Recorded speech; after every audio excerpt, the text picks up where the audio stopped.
Hello everyone, have a great day. Welcome back to my YouTube channel MP at Mogan Palani. I hope previous videosலாம் உங்களுக்கு புரிஞ்சிருக்கும்னு நினைக்கிறேன், right? Last வீடியோவில் நம்ம exercise 11.3க்கு முன்னாடி இருக்க எக்ஸாம்பிள்ஸில் example 11.12 வரைக்கும் சால்வ் பண்ணி முடிச்சிருந்தோம். இன்றைக்கி வீடியோவில் அதோட கண்டினியூஷன் 11.13லேருந்து ரிமைனிங் எக்ஸாம்பிள்ஸ் பார்ப்போம், ரைட்? 13 என்ன அப்படின்னா, இது வந்து எதை பேஸ் பண்ணி அப்படின்னா probability density function from probability distribution function. இப்போ முன்னாடிலாம் நம்ம வந்து என்ன பண்ணோம்னா டிஸ்ட்ரிபியூஷன் ஃபங்க்ஷன் கண்டுபிடிச்சோம், டென்சிட்டி ஃபங்க்ஷன் பிடிஎஃப் அவங்க கொடுத்தது ஸ்மால் எஃப் ஆஃப் எக்ஸ் கொடுத்துருவாங்க, அதுலேருந்து capital F of X find பண்ணோம். பட் இதில் வந்து என்னென்னா அவங்க கேபிட்டல் எஃப் ஆஃப் எக்ஸ் கொடுத்துட்டு நம்ம small F of X find பண்ண போகிறோம். ஸோ அதுக்கு ஃபஸ்ட்டு டெஃபினிஷன் என்ன கொடுத்துருக்காங்க பாருங்கள். Suppose F of X that is capital F of X is a distribution function of a continuous random variable x, then the probability density function f of x is given by small f of x is nothing but df by dx, that is f dash of x, that is derivative differentiate பண்ணுறது. ஏன்னா இது வந்து என்ன actually இதிலிருந்து F of X find பண்ணுறோன்னா integrate பண்ணியிருப்போம், ரைட்டா? அதோட ரிவர்ஸ் என்ன, டிஃபரன்ஷியேஷன், அவ்வளோதான் ஐடியா. ஓகே, ஸோ அப்போ டிஃபரன்ஷியேட் பண்ணி ஃபைன் பண்ண போகிறோம். ஸோ இப்போ first example 11.13, if X is a random variable with distribution function F of X is given by, அவங்களே கொடுத்துட்டாங்க. அண்டு நம்ம ஃபைன் பண்ண வேண்டியது probability density function F of X and probability of 0.2 less than or equal to X less than or equal to 0.7, அந்த value find பண்ணணும். சரி, இப்போ first differentiating F of X with respect to X find பண்ணிங்கன்னா will get என்ன probability density function at continuity points of f of x we get. So அப்போ continuity பாயிண்ட்னா என்ன அர்த்தம்? ஸோ கண்டினியூஸ் எந்தெந்த இடத்துலலாம் இருக்கோ அந்த பாயிண்டில் மட்டும் டிஃபரன்ஷியேட் பண்ணணும். இப்போ ஃபார் எக்ஸாம்பிள் 0ல் கண்டினியூஸாக அப்படின்னு செக் பண்ணிங்கன்னா yes, because left hand side of 0ல் ரெண்டாக ஸ்ப்ளிட் ஆகுது, கண்டினியூட்டியில் ஆல்ரெடி நம்ம பார்த்துருப்போம். ஸோ அப்போ என்ன பண்ணுவீங்க, limit X tends to 0 minus F of X என்ன வரும் நம்மளுக்கு, இது 0 மைனஸில் எஃப் ஆஃப் எக்ஸ் வந்து 0 தான். ஸோ அப்போ ஆன்சர் 0 வரப்போகுது. அதே மாதிரி limit extends to 0 plus F of X பண்ணுறப்ப என்ன வரும், 0 ப்ளஸில் எஃப் ஆஃப் எக்ஸ் வந்து என்ன எனக்கு எக்ஸு. ஸோ அப்போ இந்த இடத்துல எக்ஸ்ன்னு போடுவீங்க. டேரெக்டாக எக்ஸுக்கு 0 அப்ரோச் பண்ணிங்கன்னா இதுவும் வந்து நம்மளுக்கு என்ன வரப்போகுது, இதோட வேல்யூ 0 தான். அடுத்து எஃப் ஆஃப் 0 ஈக்குவல் டு என்ன, இங்கே தான் ஈக்குவல் டு இருக்குது, அப்போ அதுவுமே X at X equal to 0, அப்போ அந்த பாயிண்ட்டு 0, அப்போ 0ல் இட் இஸ் கண்டினியூஸ். ஓகே, அடுத்து 1ல் கண்டினியூஸான்னு பாருங்கள், சேம் 1லேயும் ரெண்டாக ஸ்ப்ளிட் ஆகுது, அப்போ லிமிட் எக்ஸ்டென்ஸ் டு 0 மைனஸ் போட்ட மாதிரி 1 மைனஸ் போடணும். 1 மைனஸில் your function is x, so x limit extends to 1ன்னு போடுவீங்க, அப்புறம் என்ன வந்துடும் 1ன்னு வந்துடும். அதே மாதிரி limit extends to 1 plus F of x, 1 ப்ளஸ்னால் இது, அந்த இடத்துல எஃப் ஆஃப் எக்ஸ் அவங்களே 1ன்னு தான் கொடுத்துருக்காங்க, ஸோ விச் இஸ் 1. அதே மாதிரி எஃப் ஆஃப் 1 அப்படின்னா F of X at X equal to 1, அதுவும் வந்து என்ன ஈக்குவல் டு 1 தான். ஸோ அப்போ மூணுமே சேம், அப்போ 0லேயும் 1லேயும் கண்டினியூஸ், அந்த ரெண்டு பாயிண்ட்லேயும் நம்ம டிஃபரன்ஷியேட் பண்ணணும். That is your small F of X which is nothing but F dash of X. என்ன வருது, 0 when x less than 0, because already it is 0, 0 differentiate பண்ணாலும் 0 தான். அடுத்து எக்ஸை டிஃபரன்ஷியேட் பண்ணிங்கன்னா என்ன, 1 when it lies in between 0 less than or equal to x less than 1, and 1 constant, அதை differentiate பண்ணால் என்ன 0 when x is greater than or equal to 1, that's it. Okay, so 1 is greater than or equal to x, x is greater than or equal to 1, both are same. Okay, this is your என்னது small f of x pdf. Okay, முடிஞ்சு. therefore the pdf f of x is not continuous at x equal to 0 or at x equal to 1. we can define f of 0 and f of 1 in any manner. இப்போ நம்ம fine பண்ணியிருக்கேன் இந்த small F of x, இது x equal to 0லேயும் x equal to 1லேயும் கண்டினியூஸாக பாருங்கள். So same concept. அப்போ limit x tends to 0 minus, 0 minus na enna 0 we are approaching from the left hand side f of x. so left hand side la 0 approach பண்றப்ப we are getting it as 0. so அப்ப இங்க என்ன வரும் 0, அப்ப finally நமக்கு கிடைக்கிற answer left hand limit 0. அதே மாதிரி right hand limit என்ன, limit x tends to 0 plus f of x.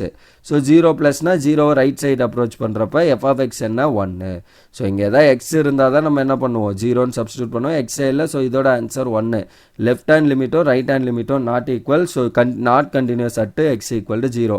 similarly 1ல check பண்ணுங்க, left hand side of 1 இதுதான் left hand side of 1, அந்த இடத்துல எனக்கு ஃபங்க்ஷன் வேல்யூ வந்து 1, ஸோ அப்போ ஆன்சர் என்ன வரப்போகுது 1 for a left hand limit.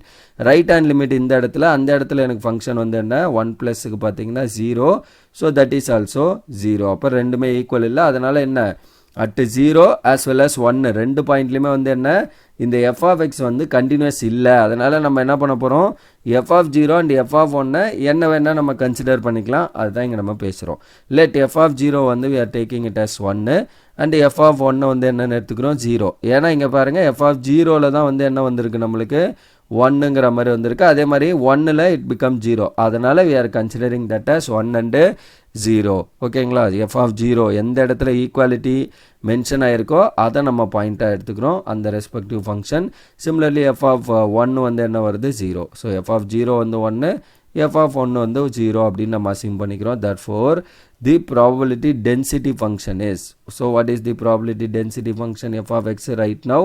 So f of x equal to 1 whenever it lies in between 0 and 1, 0 otherwise. So this is your small f of x probability density function. Fine பண்ணியாச்சு. Second என்ன கேட்டிருந்தாங்க, probability of 0.2 less than or equal to x less than 0.7. so which is f of 0.7 minus f of 0.2. அவ்வளோதானே, அதான format. So என்ன format, probability of a less than or equal to x less than or equal to b அப்படின்னு இருந்தால் என்ன பண்ணுவீங்க, ஒன்று f of b minus f of a பண்ணுவீங்க. அப்படி இல்லைனா இன்னொரு விஷயம் என்ன, integral of f of x dx a to b. Okay, so ரெண்டில் ஏதோ ஒன்று எடுத்துக்கலாம். நான் ரெண்டுமே போட்டிருக்கேன், எது கம்ஃபர்டபுளோ அதை ப்ரொசீட் பண்ணிக்கலாம். இப்போ f of 0.7 0.7னா எங்கே லை ஆகும், ஸோ இந்த இடத்துல லை ஆகும். ஸோ அப்படியே நம்ம எடுத்துக்க வேண்டியதான் f of capital f of, okay இது கிடையாது, இது small f of x. Capital f of x எங்கே இருக்குது, ஸோ ஆக்சுவல் கொஸ்டினில் இருக்க கேபிட்டல் f of x இங்கே 0.7 லைஸ் இன் பிட்வீன் திஸ். அப்போ இதுதான் நம்மளோட ஃபங்க்ஷன் வேல்யூ எக்ஸு. ஓகே, அதே மாதிரி 0.2 is also lies here. So function value நம்மளுக்கு என்ன எக்ஸ் அந்த ரெண்டு கேஸ்லையும். ஸோ அப்போ இந்த இடத்துல actually capital f of x வந்து என்ன வருது அப்படின்னா எக்ஸாக தான் வந்திருக்கு. அப்போ f of 0.7னா என்ன, எக்ஸ் பிளேஸில் 0.7 போட போகிறீங்க. So that you will get 0.7. Similarly f of 0.2னா என்ன, எக்ஸ் பிளேஸில் 0.2. ஸோ 0.7 மைனஸ் 0.2ன்னு வந்துடும். ஸோ சப்ட்ராக்ட் பண்ணிங்கன்னா வில் கெட் 0.5. ஆர் இன்னொரு விஷயம் என்ன பண்ணலாம், ப்ராபிலிட்டி நான் மேலே சொன்ன மாதிரி integration. probability of 0.2 less than or equal to x less than or equal to 0.7 which is nothing but integral of 0.2 to 0.7 f of x dx. இங்கே நம்ம யூஸ் பண்ணுற f of x என்ன, probability density function. இன்டகிரலில் யூஸ் பண்ணுறது small f of x, இங்கே நார்மலாக use பண்ணுறது capital f of x. ரெண்டை வச்சோம் நம்ம போடலாம், that's the idea. Okay, so which is 0.2 to 0.7 f of x என்ன நம்மளுக்கு 1, ரைட். அதுதான் நம்மளோட ஃபங்க்ஷனு. எங்கே 0 to 1ல் நம்மளுக்கு இருக்க ஃபங்க்ஷன் என்ன, 0.2 to 0.7 வரைக்கும் எடுக்க போகிறோம். கண்டிப்பாக இந்த ரெண்டு வேல்யூ இந்த இன்டர்வலில் தான் இருக்குது. So the function is nothing but small f of x is nothing but 1. So 1 into dx. dx integrate பண்ணால் x, upper limit and lower limit. இப்போ அப்பர் லிமிட் என்ன 0.7 மைனஸ் லோயர் லிமிட் 0.2. ரெண்டையும் சப்ராக்ட் பண்ணால் என்ன வருது 0.5. That is the answer for this. ரெண்டுமே பாருங்கள் same தான், பட் கொஞ்சம் கேர்ஃபுல்லாக எடுக்கணும். இங்கே எடுக்கிறப்ப தட் இஸ் டேரெக்டாக நீங்கள் எடுக்க போகிறீங்க ப்ராபிலிட்டி அப்படின்னா f ஆஃபில் எடுக்கிறீங்கன்னா கேபிட்டல் f of x, இல்லை நான் இன்டகிரலில் எடுக்க போகிறேன்னா small f of x. So that's all for this one. And இந்த மாதிரி எழுதுறதோட இதுதான் ஆக்சுவலி நம்ம இங்கேயுமே எழுதியிருக்கோம். ஓகே, பட் என்ன பண்ணியிருக்கோம், இந்த ஒரு கேஸை ஸ்பெசிஃபிக்காக 1 அப்படின்னு சொல்லிட்டு இந்த கேஸ் மற்ற எல்லா கேஸ்லேயும் 0 தான். ஓகே, அதுதான் இங்கேயுமே இருக்குது பாருங்கள். 0 to 1ல் இருக்கும்போது ஃபங்க்ஷன் இஸ் 1, அதர்வைஸ் 0 தான். லெஸ் தென் 0லையும் கிரேட்டர் தென் 1லையும் இட் இஸ் 0 தான். அதை தான் நம்ம இங்கே மென்ஷன் பண்ணியிருக்கோம்.